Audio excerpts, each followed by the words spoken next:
Hello, ladies and gentlemen, and everything in between. That's really bright. There, it was.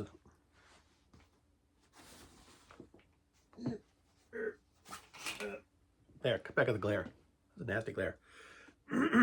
So, hello, ladies and gentlemen, and everything in between.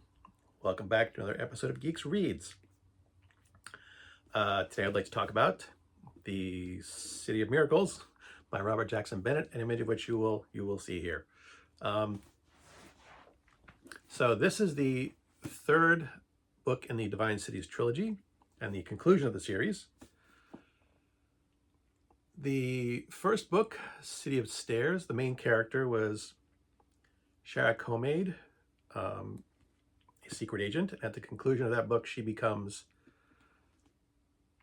the ruler of their country, which is, I think, Shurin.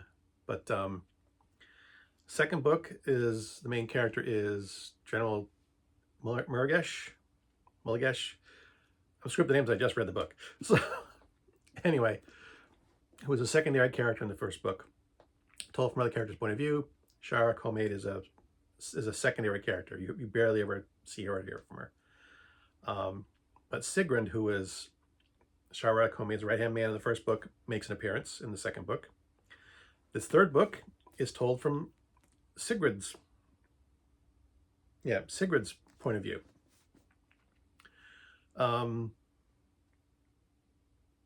the other characters take a back seat, or at least General Mulligesh takes a back seat, because in the beginning of the book, Shara Comade has been assassinated. Now that may seem like a big giveaway, but since it happens in the first chapter, or second chapter, or something like that, I'm not sure exactly. I think it's first chapter, but it's not a big reveal. It says it on the back of the book, so I mean, it's like part of the movie trailer. So they give that away. They give that away right from the beginning.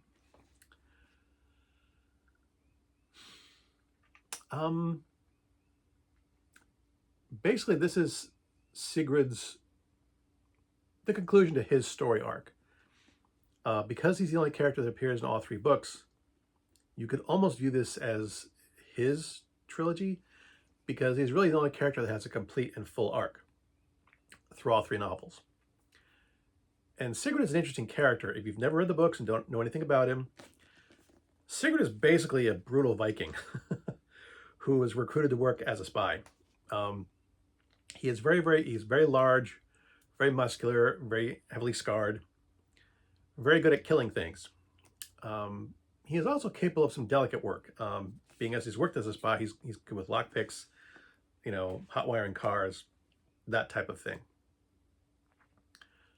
Civilization has advanced. In the first book, it's more like the beginnings of the beginnings of what we would consider modern civilization. Electricity is very rare, but by the end, 20 years have passed since the first book and this book. Skyscrapers are being built, fast transit trains are traveling around, cities are paved. Technology is progressing far more rapidly in this book than it did in our world. So Sigrid's trying to, cope with that, trying to cope with the death of probably one of the people he was closest to, even though he's been away from her for several years. He's been kind of hiding out because at the conclusion of the second book, he did some things he really shouldn't have done. Things which he regrets deeply.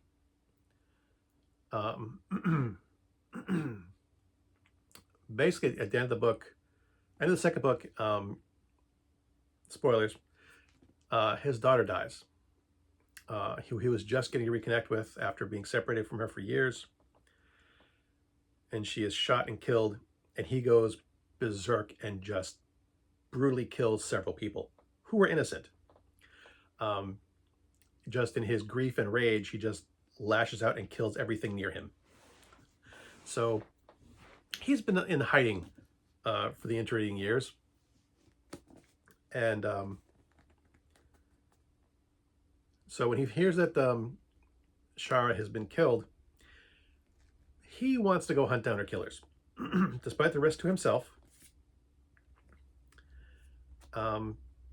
And there are clues that have been left behind for him,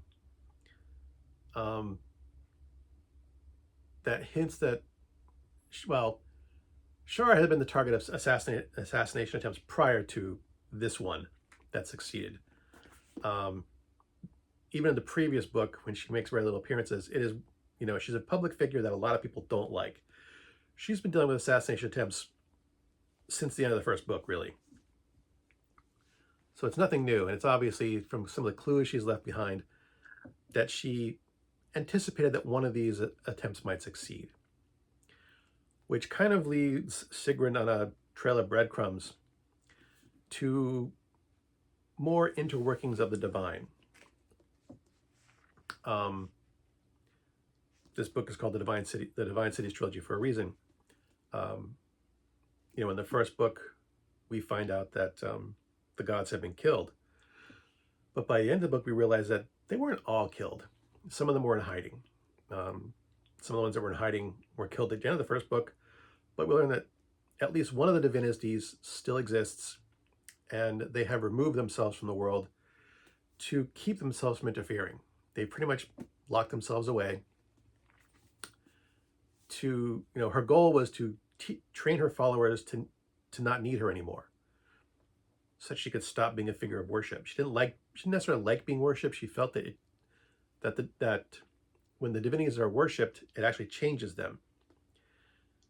One of the gods became harsher as he went along because that's what the people wanted of him.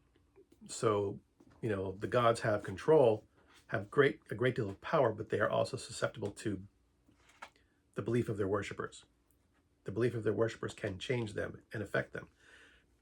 As much as the divine affects the mortal world also affects the divine. And she wanted to remove herself from that.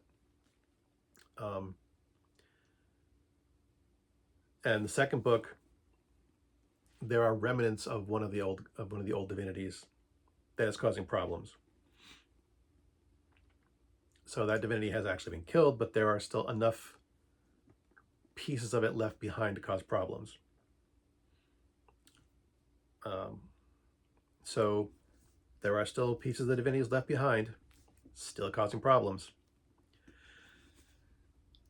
And, even though Shar had not been part of the main as much of a main political figure, she had stepped down from being leader of the country, just taken on more administrative roles.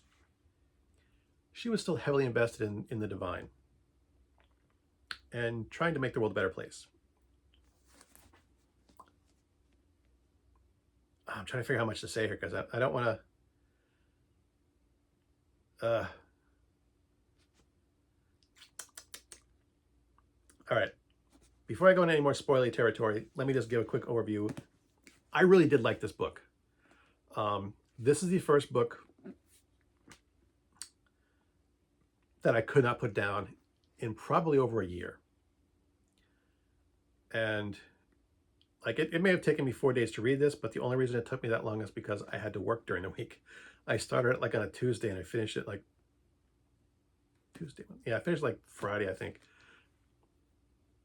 And I could not, almost any available opportunity that I had, I picked up this book and read. And it's 450 pages, something like that.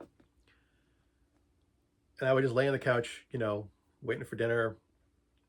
I come in here and try playing video games for a while. I was like, nope, I'd rather read. Shut my game off, go read. And I realized doing that how much I've missed that. I really haven't just sat around and read that for a very, very long time, and I really have missed it. So, Mr. Robert Jackson Bennett, thank you very much for that. Because it was one of those things that, reading has been a fundamental part of my life for so long that, and the last several books I've had to read, I've really slogged through. I really haven't enjoyed them as much as maybe I could have, as much as I used to. I mean, some of them have been decent, but nothing has really just pulled me in like this thing has. So yeah, I'm not sure if everyone would like this book as much as I did. I tend to reserve that for books I think would would cross genres.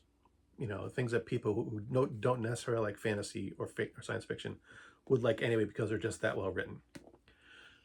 This is definitely like steampunk magic. Not necessarily steampunk, but I guess you'd call it that. Definitely fantasy. But I just really like this book. I really, really, really did. I would always recommend starting with the first book in the series, even though I've spoiled some of it for you, if you haven't already. But as the conclusion of the series, man, he really hit the home run with this. Really, really just, just put a cap on everything and made it work. There were a couple of things about the ending that were kind of like a Deus Ex Machina for me. So kind of like, that little bit at the end, I thought was like too easy, too simple of an ending for some bits of it. But up until that point, it was just like, man, this is a good book. So yeah, if you like fantasy, I would highly recommend it. Now, do I want to do a spoiler minute? Because I really didn't talk about the meat of the book that much. It's really about Sigrid following Shara's killers and finding the little clues that she left behind about what she's been up to and what she thinks is going on with the divine. And it concludes Sigrid's story arc. And it concludes the arc of the books as well. I don't think I really need to do a spoiler minute for that because, I mean, that's the bare bones of it. I do enjoy the interactions. Sigrid really doesn't interact with a lot of people. There's a new character that's introduced. He interacts with, there's, I mentioned Dinner Mulligesh. There's a character from the first book that comes back, Ivania. She was basically engaged to Shara's old ex in the first book. She makes a reappearance. I like her interactions with Sigrid. Shara's adoptive daughter is also in this book, Tatya.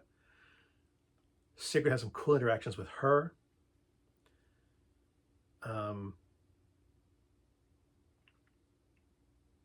There's just a lot of really well-written stuff in this book, in my opinion, being what it is. I think I introduced those characters. I've spoiled as much as I need to, or I'm going to. So no spoiler minute for this book anymore.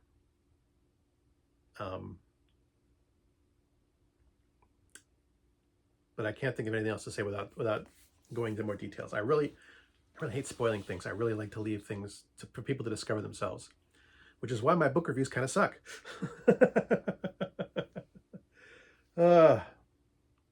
Be that as it may.